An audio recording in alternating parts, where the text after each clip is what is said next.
I'm staying till the problem's gone. But we've made a lot of progress in the last 3 days.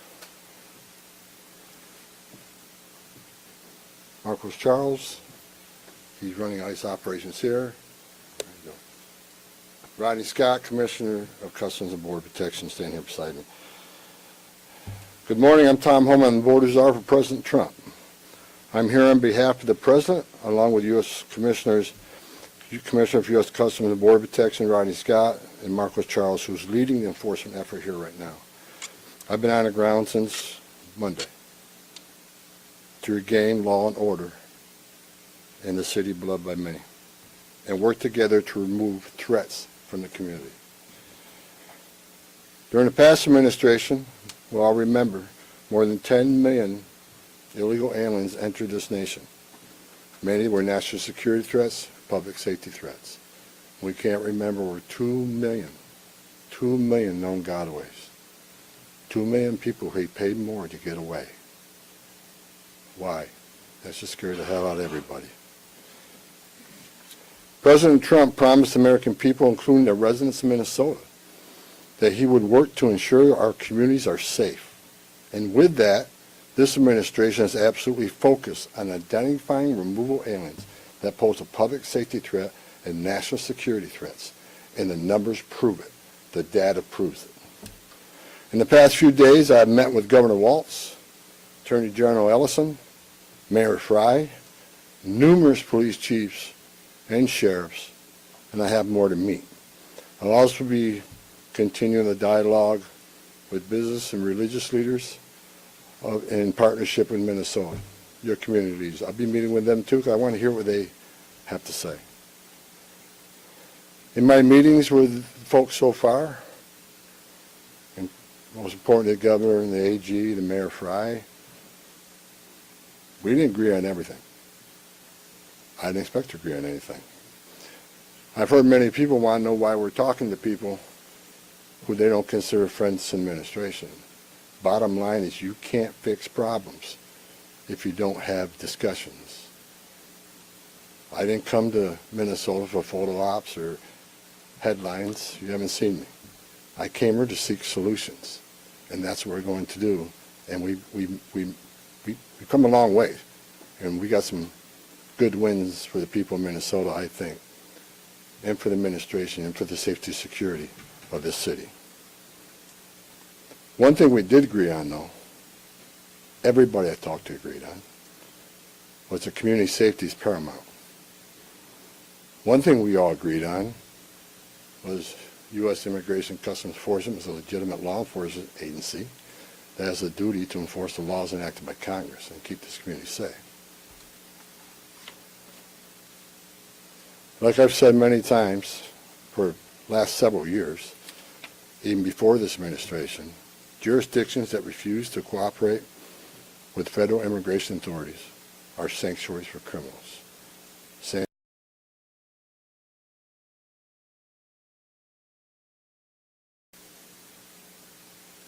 To be clear, we did not agree with Minnesota state and local officials that they would be involved in immigration enforcement. I didn't ask them to be immigration officers.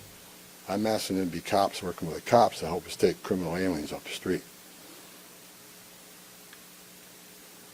What we did agree upon is not to release public safety arrests back in the community when they could be lawfully transferred to ICE. I'll speak more about that.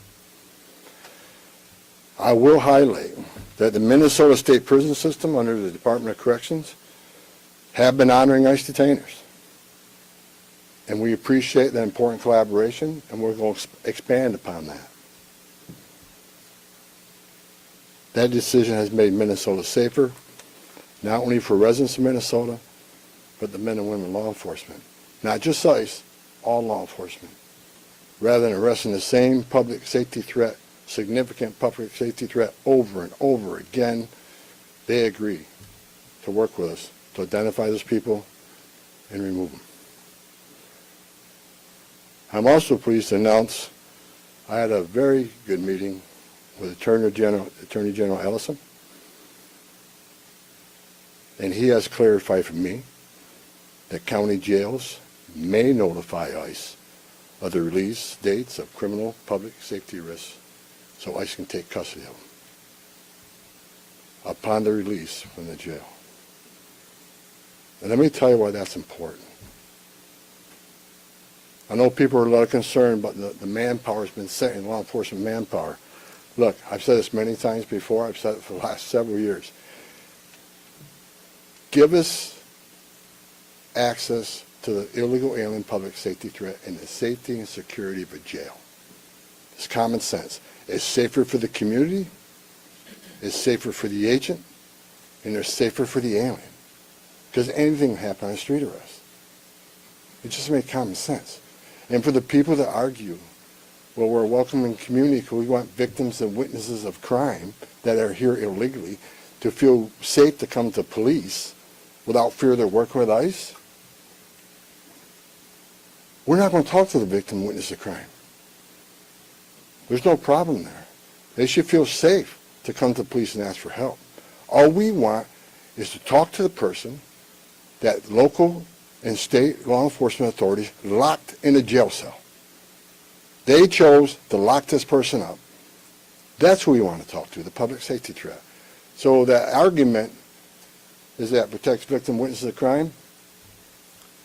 It's a bunch of crap. Victims and witnesses of crime don't want the bad guy back in their neighborhood either. So great progress with the Attorney General and local sheriffs.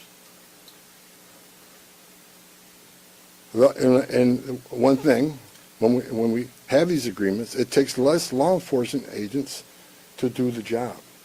One agent can arrest one bad guy in the safety and security of a jail where he's behind the wire. We know we don't have weapons. But when you normally release that public safety threat, illegal alien back in the community, we have a job to do. We're going to arrest him. So we're going to find him. And what happens is now we got to arrest somebody on his turf. We have access to who knows what weapons. Now we got to send the whole team out. Cover the back door, cover the front door, officer safety reasons. Then because of the hateful rhetoric and the attacks on ICE officers, now we got to send a security team behind the arrest team. So what could have been done with one person in a safety and security jail, now we got 15, 16 people out there doing it. I know that causes stress in the community. So if we get these agreements in place, that means less agents on the street. More agents in the jail means less agents in the street. This is common sense cooperation that allows us to draw down on the number of people we have here. Yes, I said it. Draw down the number of people here. Because we have the efficiency and safety of the jails and the prison. Matter of fact, I have staff from CBP and from ICE working on a draw-down plan. What does that look like based on the cooperation? What does that look like based on how many targets we have left to find? In my meetings with Governor Walz, A.G. Ellison, and Mayor Fry, as well as state and local law enforcement, again, I appreciate they all acknowledge that we do have federal immigration laws in this country that have been passed by Congress, and that ICE is in fact a legitimate law enforcement agency charged with enforcing those laws. We're not making this up, folks. ICE is enforcing the laws enacted by Congress. They're a federal statute. That said, I'm not here because the federal government has carried this mission out perfectly. First thing I said to senior staff when I walked in here is what I told you earlier. I didn't come here looking for photo ops or headlines. I come here looking for solutions. I do not want to hear that everything that's been done here has been perfect. Nothing's ever perfect. Anything can be improved on. And what we've been working on is making this operation safer, more efficient, by the book.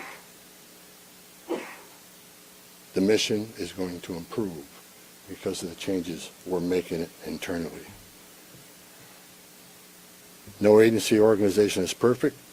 President Trump and I, along with others in the administration, have recognized that certain improvements could and should be made. That's exactly what I'm doing here. As such, in meetings I've had with federal law enforcement managers, including ICE and CBP and other federal partners, as well as state and local officials, I have conveyed the President's expectations with regard to federal immigration enforcement efforts. We will conduct targeted enforcement operations. Targeted. What we've done for decades. When we hit the streets, we know exactly who we're looking for. Good idea where we may find them. You have a criminal history. You have their immigration history. A lot of information about this person that we get from numerous databases out there. Targeted, strategic enforcement operations. That's traditionally been the case, and that's where we're going. That's what we're going to continue to do and improve upon that. With a prioritization on public safety threats. I want to be clear. I don't read a lot of social media. I don't read a lot of media. I don't believe half concern to the safety and security of the community. By at large, for decades, ICE and CBP have carried out their duties with integrity, professionalism, and compassion. That remains the expectation under President Trump, and I will, hold our agents and officers to that standard. I'm almost done, and Tom can be Tom. As far as the agitators, that said, I want to reiterate and make very clear.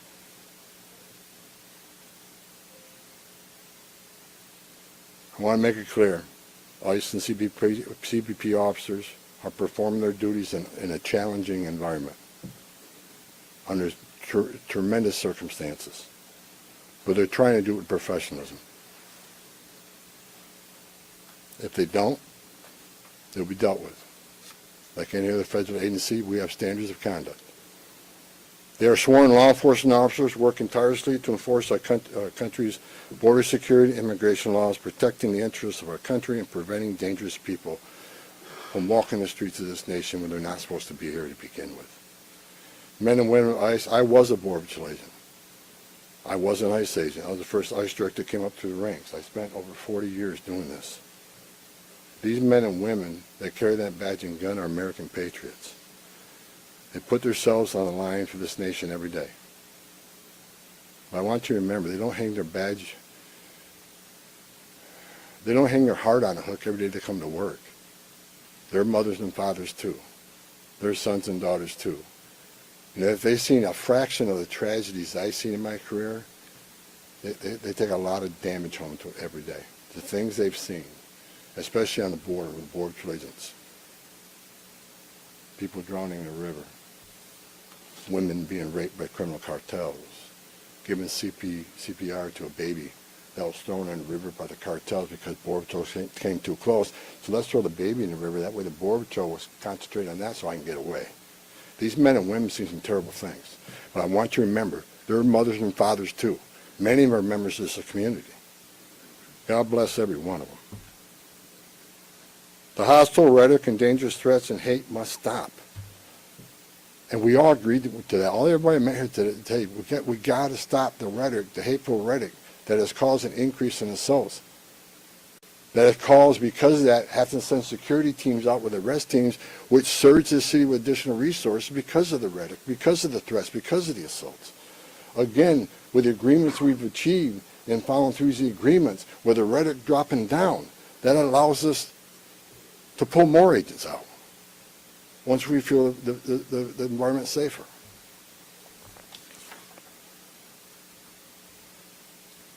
I begged for the last 2 months on TV for the rhetoric to stop. I said in March, if the rhetoric didn't stop, there's going to be bloodshed. And there has been. I wish I wasn't right. I don't want to see anybody die. Not officers, not members of the community, and not the targets of our operations.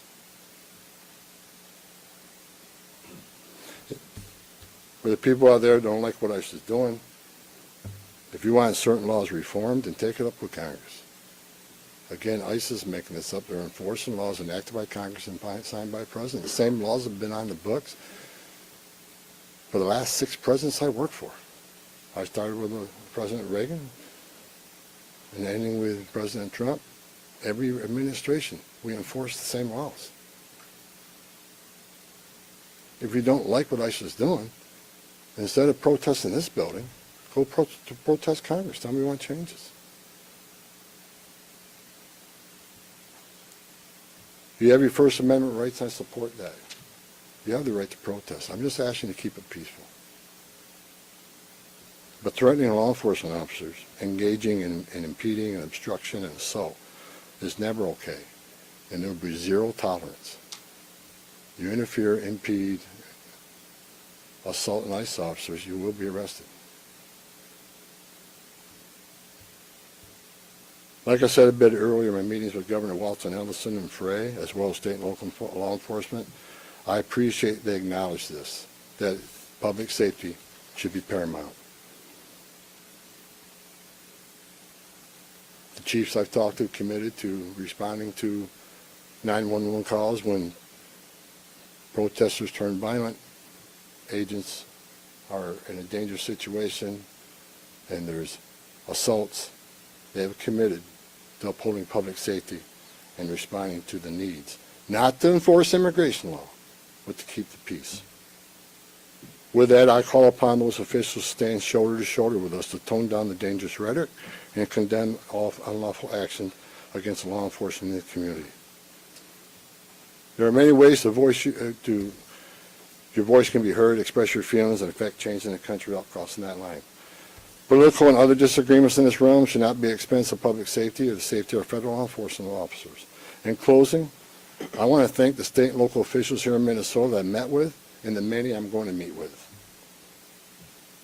We've had meaningful dialogue. And look, again, we didn't agree on everything, but we agreed on the things I just talked about. There's much more we can do. And I'm going to continue those dialogues. I got many more community leaders to talk to. I got many more sheriffs to meet. President Trump wants this fixed, and I'm going to fix it with your help. I want to thank President Trump for his unwavering commitment to public safety and prosperity of every American. Under the President's leadership, we have the most secure border in the history of this nation, which means less women are being raped, less children are dying crossing that border, less fentanyl is getting in this country to kill Americans, less known suspected terrorists are crossing that country.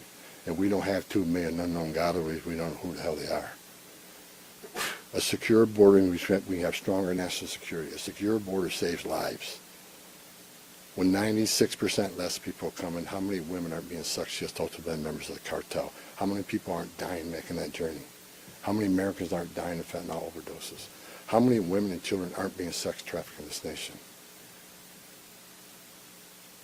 The data proves it. Anybody can find that data. So God bless this great nation. God bless Minnesota. We can do better. And I thank your local and state leaders meeting with me.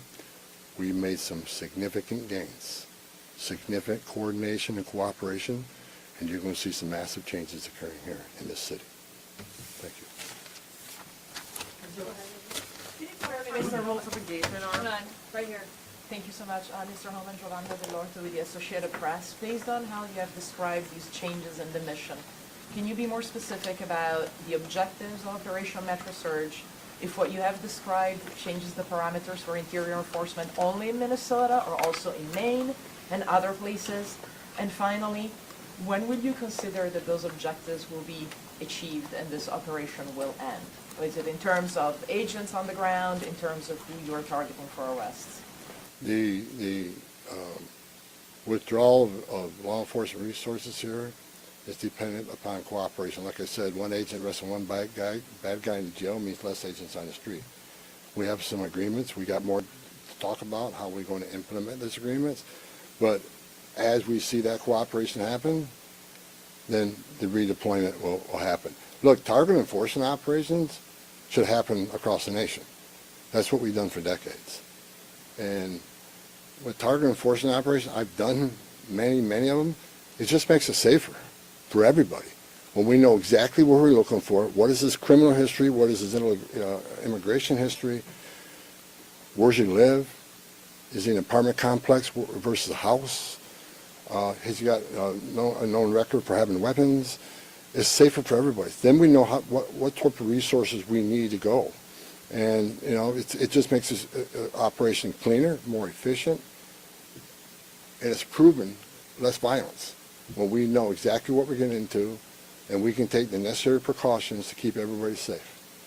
Some of the operations that I've been involved in, we know there's children in the house based on surveillance. So we know you got to be a little bit different when you go into the house because there's going to be children present. So target enforcement operations, the way we've always done it, I think we got away from a little bit. And we want to make sure we do target enforcement operations. And look, I will say it again, we are not surrendering our mission at all. We're just doing it smarter. Shimon Prokopez from CNN. Mr. Homan, how did we get here in terms of you had Greg Bovino, who was the face of this immigration operation, the mission, as you say, to having border patrol agents in the interior of this country, stopping U.S. citizens, asking them for ID, creating this fear in places like Chicago and now here. And then finally, it took really the death of Alex Petty for us to get here. How did that happen?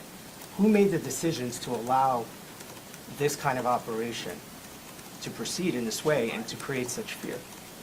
Well, look, the Border Patrol, the last 4 years under Joe Biden, we had an open border where 10, 12,000 people a day are coming across the border.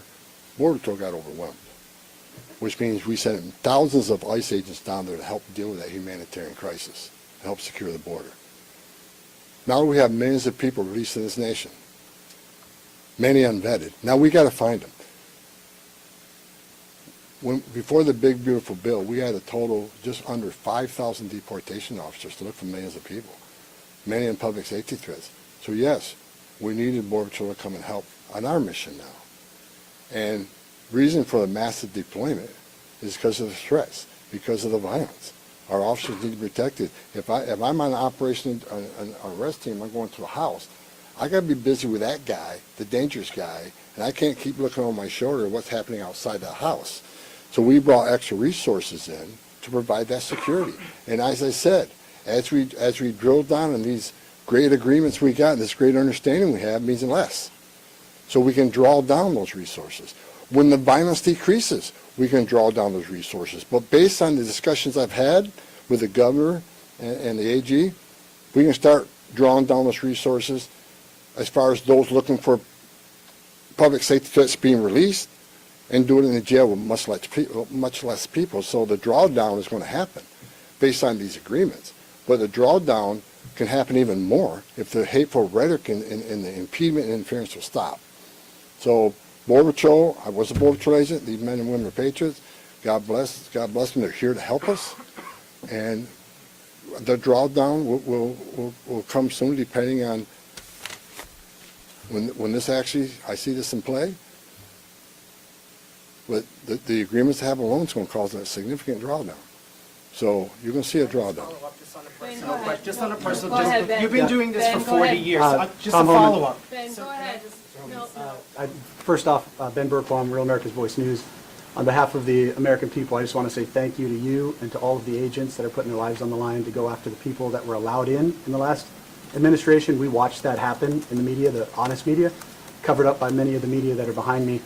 We want to say thank you, and to all the men and women that are out there.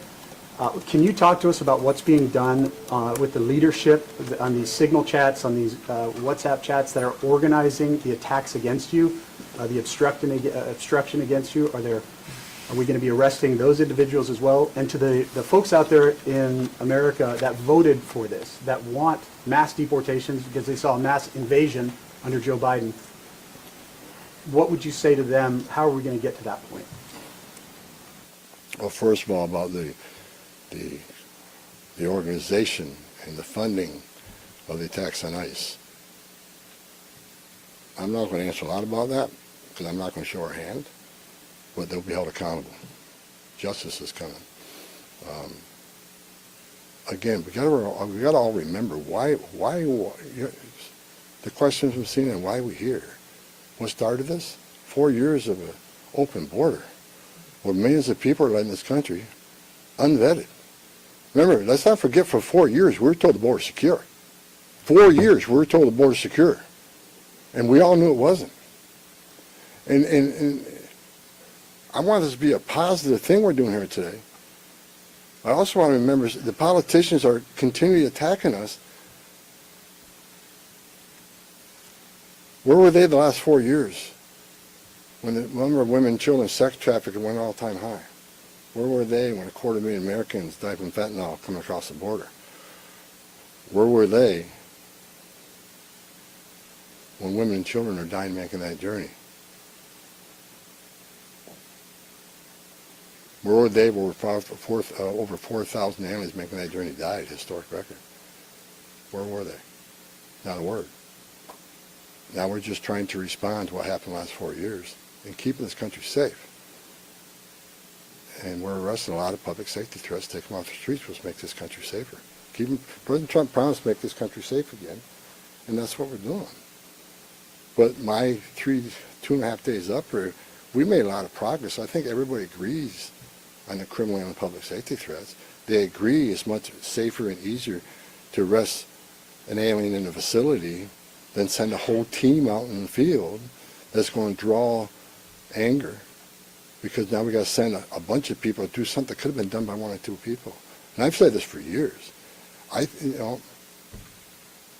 have no ill will to anybody in Minnesota. All the people I talk to, we're never going to agree on everything. We have different philosophies and different opinions on immigration, but we all agree this is a way to go to reduce safety, reduce crime, not reduce safety, reduce crime and increase safety for our operations. More people in the jail means less people on the street. It's simple math. Sir, Lana Zach, CBS News.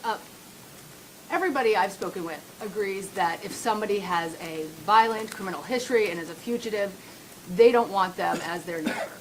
But when you're talking about a targeted operation, and are you talking about targeting people whose crime is coming to this country, or is it a more specific definition now? All operations will be targeted, but the prioritization are going to be criminal aliens, public safety threats, and national security threats. I've met with Marcos and his staff. We got a lot of them. We got a lot of them to keep us busy. So that would be our focus. But that is enough that's what, there is not going to be a focus on people who have no other crimes except for their status. If you're in the country illegally, you're never off the table. But prioritization doesn't mean you forget about everybody. So let me say this. If the message we send is you can enter this country illegally, it's a crime, don't worry about it. You can have your due process, show up in court, not show up in court, get ordered removed, don't worry about it. Unless you commit a serious crime, you're good to go. If that's the message we send to the world, you're never going to fix this problem. The most vulnerable people in the world will make that dangerous journey like they did under the Joe Biden administration. Over 4,000 aliens died making that journey. And again, a significant increase in sex trafficking. Because when they did that and opened those borders up saying, we're not going to detain you, we're going to give you free health care, we're going to fly you to the city of your choice, put you in a free hotel room, give you 3 meals a day, and give you work authorization, we're just going to bring you in. And when they did that, they sent a message to the whole world, you can come and do this. And what happened? They overwhelmed the men and women of the Border Patrol, where many days 70% of agents were pulled off that line. 70%. You don't think the criminal cartels had a field day with that? They created gaps for the cartels do their activity. And that's why you've seen the rise in fentanyl overdose. That's why you saw the rise in sex trafficking. The 2 million plus known gotaways, why did they pay more to get away? Why didn't they pay less, turn yourself in, get released within 24 hours? You get a free airline ticket to the city of your choice. We're going to give you a free hotel room, and we'll give you free food and free medical care. And you can get work authorization in 6 months. Why did 2 million people choose to pay more not to take advantage of that giveaway program? They didn't want to be vetted. They didn't want to be fingerprinted. That scares the hell out of me. And it does still. the Trump administration with ICE and Secretary Noem and Marco Rubio and the intelligence community, Tulsi Gabbard, we're all working together to try to identify who these people are. And we've already found many of them. But it's hard work to do. But there are national security threats walking this nation because of the last administration. And they are one of our main priorities, too. Thank you. Can you please be specific about how many ICE and how many Border Patrol agents are currently operating in the state? I think we're near 3,000. There's been some rotations. Another thing I witnessed when I came here, I'll share this with you. I met with a lot of people, a lot of the agents. They've been in theater. Some of these people have been in theater for 8 months. So there's going to be rotations of personnel. Hopefully less now that we have some agreements. Maybe we can make it more efficient and safe. But they've been in theater a long time. And so, you know, there's rotations happen all the time to get people out here and go home, get some rest and see their families. Day after day, can't eat in restaurants, day after day, having people spit on you and blow whistles at you, day after day, having all these threats at you, day after day, having people trying to interfere with you, day after day, you know, they're human. So, you know, we've got to rotate these people, and we've already rotated some, but my main focus now is drawdown based upon the great conversations I've had with your state and local leaders. Again, I'm not a fool. I'm not walking away without seeing this put in place. But I take the word of the people I met with. I think they're honest, and I think they're good brokers, that they want public safety protected, and they also want what's happening in the city to go away. And that's my goal. Last question in the back. Mueller Newsmax. The new video of Alex Preddy is now circulating. Your reaction to that, and do you think law enforcement could have played a role if, like, let's say, Minneapolis police were able to respond to that? Have those top law enforcement officials said they'll help or do anything to help these agents who are out here? I'm not going to comment on any of these shootings. I said from day one, I said on any of these shootings, as a career law enforcement officer, we'll let the investigation roll out, let the investigation play out, and let it go where it goes. I'm not going to come out and make any comments that I think is right, wrong. Do I have an opinion? Yeah. My personal opinion, but I'm not going to share that with you. I'm going to tell you, let the investigation play out and see where it goes. But again, the president, one of the words he said to me when I came up here, he said he didn't want to see anybody die. The less interference, the less rhetoric, the less, you know, I have buried Border Patrol agents and I've buried ICE agents throughout my career, and the saddest thing I've ever done is hand a folded flag to a wife or a child. I don't want to see anybody die, even the people we're looking for. I don't want to see anybody die. And despite what people think of Tom Homan, I say a prayer every night that everybody goes home safe. This isn't good. But I think my conversations the last 2.5 days are leading us to a safer community. Letting ICE officers operate in the safety and security of a jail more than on the street. I think anybody here with common sense would say it's safer to arrest a public safety threat and the safety and security of a jail. And let me tell you, what is that going to result in? Less collateral arrests. When we go find that bad guy, when we find that bad guy, many times it's with others. Well, guess what? They're in the country illegally. We're going to enforce immigration law. They're coming too. You want less collateral arrest? Less in the jail. But we're going to enforce immigration law. For the people that say we're here to surrender our authority and the mission of enforcing immigration law, you are wrong. We're going to do target enforcement operations, and we're going to prioritize the public safety threats and national security threats. That is what we're here to do. Sir, no more questions. Go ahead. No more questions, guys. Thank you.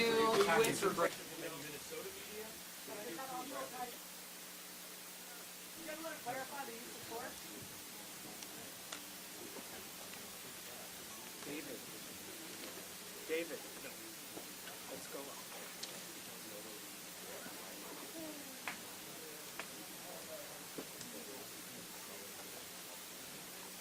Baby, just take it off and let's go.